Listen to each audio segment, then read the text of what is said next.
This is a realistic look at what it's actually like to make these miniverse kits. I wanted to make some trinkets for my trinket shelf, so I got this Lord of the Rings thing, and just a moment of silence.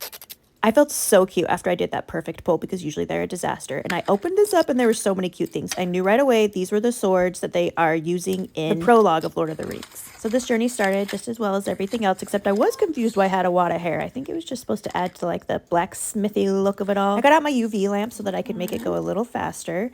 Once the mold was out, you added 2 scoops of this little cute powder, shake it up, and then you put the resin in. Resin and I do not mix. I always have a hard time with this.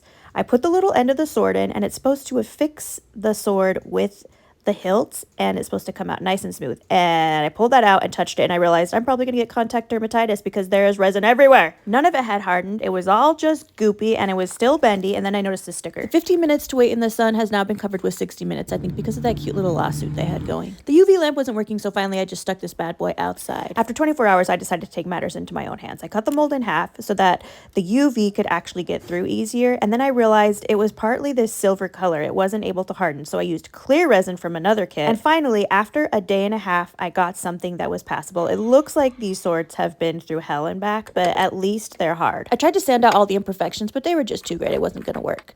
But stay tuned for part 2 when I tried to make these things look good by customizing.